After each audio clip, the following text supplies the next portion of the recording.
Hi everyone and welcome to the latest episode of Just Good Games. 2020 has been a weird year to say the least, and although there's not been a massive amount of games released, what we have got has been pretty awesome.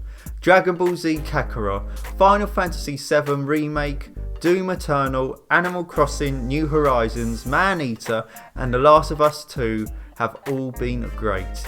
These releases have all been nicely spread out throughout the first 6 months of the year, giving us enough time to play them all to completion.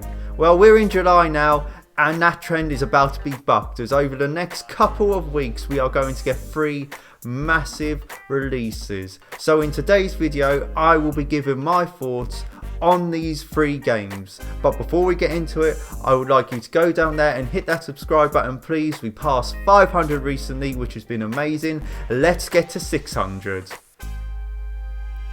We start with a game that I've been looking forward to for years, ever since the trailer for Ghost of Tsushima dropped at Paris Games Week way back in 2017. I have been following the progress of this game with so much intrigue, taking in every trailer, screenshot and press release in anticipation. There was a time when people thought that this might end up on the PlayStation 5, but on the 17th of July it is released on PlayStation 4. Will this be the definitive gaming samurai experience? Everything we have seen so far points to yes. It's a genre that has not been tapped into enough, with Nioh and Sekiro Shadows Die Twice the only real AAA samurai games released over the past couple of years. They have set the bar really high, but this looks like it could smash it. Firstly, the combat looks amazing. Unlike some ninja style games where you have to wail on your enemies to chip away at a health bar, this looks to be based in a more realistic style of combat that relies on timing and parrying. This gives it the feel of a proper Japanese ninja film, where one quick and well-timed strike could end it all. There looks to be different stances and different styles of combat, and I just can't wait to play this. It looks so cinematic and enjoyable. It reminds me a bit, combat wise, of the early Assassin's Creed games, but better. The world looks beautiful, and the way you make your through it, with gusts of wind acting as your waypoints as opposed to a map with a waypoint, is really cool. You can also use animals to find your way as well. This game looks a lot more grounded, and I don't think we'll be getting any monsters or anything like that, but there seems to be a lot to do, and it's almost like The Witcher in that respect. There's a nice stealth system that represents a different way of fighting. They call this the Ghost, and it's almost a dishonourable way of fighting. The way you go about fighting, and if you do this dishonourable ghost style or you go and do the honourable showdown style, will reflect on how you are seen in the world and how your legends will be built. There's a nice level of customization to this game as well. You can find different armors and charms. You can change the color of your armor, which is cool. I believe this game is about making your legends and becoming the Ghost, and the way you play will shape this. This game is pretty much the last big PlayStation 4 exclusive, so let's see if Sony can sign off with a bang. I'm really looking forward to this, and I hope that the remake of Destroy All Humans lives up to the expectations that I have for this game, as the original was an underrated gem of the PlayStation 2 era. Destroy All Humans will be released on PlayStation 4, Xbox One and PC on the 28th of July. From what I have seen, this appears to be a 1-for-1 remake which will not deviate too much from the original.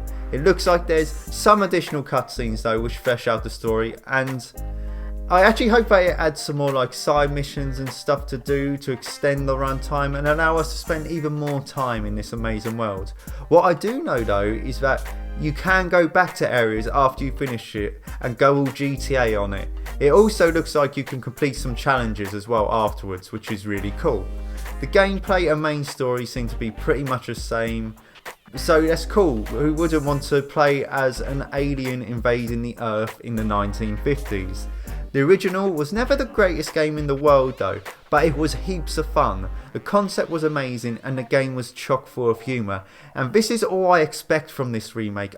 I don't need this to be a groundbreaking game, I just need it to have the spirit and fun of the original with a modern coat of paint on it, better controls and just some modern aspects of gaming that we have become accustomed to over the past 15 years.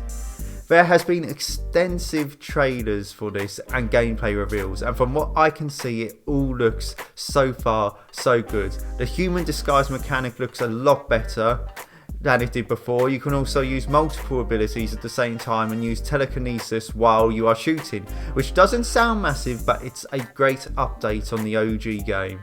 You can also control the height that you fly your UFO now, which seems basic but is mega compared to the original. The voice cast looks to be back in full force, which is awesome, and I think they have kept in some of the less tasteful jokes, so that should be interesting. This game I think is going to be a bit like Man-Eater from earlier this year, a game from a different time and just a bit of fun. It'll probably be a bit repetitive, but it was a simpler time, and I think we need a few games like this to break up playing those massive open world, mega story driven games where you have to spend 60 hours or even 100 hours in them. Hopefully it sells well, so we'll get the sequel set in the 1960s. I've never played a Paper Mario game before, so again I'm really looking forward to this, and I'm looking forward to seeing what all the fuss is about. The story is pretty basic from what I've heard. It's a pretty basic Mario story with Peach's castle being taken over and taken by the Origami King, and it's Mario's quest to get it back. Basic Mario, that's all you need.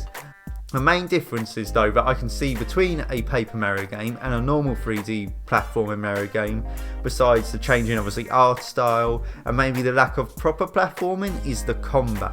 Paper Mario the Origami King's combat looks very similar to a turn-based JRPG game with a new twist on it. You find yourself in the middle of a circle with your enemies scattered around you at different distances. Your goal is to line them up to allow you to put together combos and to take them out all in one go. This looks really fun and looks to be a nice change up from the usual Mario formula. The bosses in this game also look amazing and seem to change up that formula of combat, as instead of having to line up the enemies, you have to make a path to the boss to do some damage. I'm looking forward to giving this a go, and it's apparently not as deep as some RPGs, but it does offer some challenge, and I'm just looking forward to trying a Mario RPG. I never played Paper Mario before, I never played Super Mario RPG, so I'm really looking forward to this. It looks like there's loads of mini games and loads of puzzles to keep you busy, and lots and lots of unlockables for all you completionists out there. There's loads of toads to find, and it just looks a lot of fun. Will it please the Paper Mario veterans? Probably not, but it will be a great introduction to Paper Mario novices like myself. And yeah, it feels like ages since I've played a proper new Mario game, so I'm really looking forward to all this new Mario goodness. So there you have it. Thank you for making it to the end of this video. All I need you to do now is hit that subscribe button, like, share this video, follow us on Facebook, follow us on Instagram, and once again, you have been watching Just Good Games.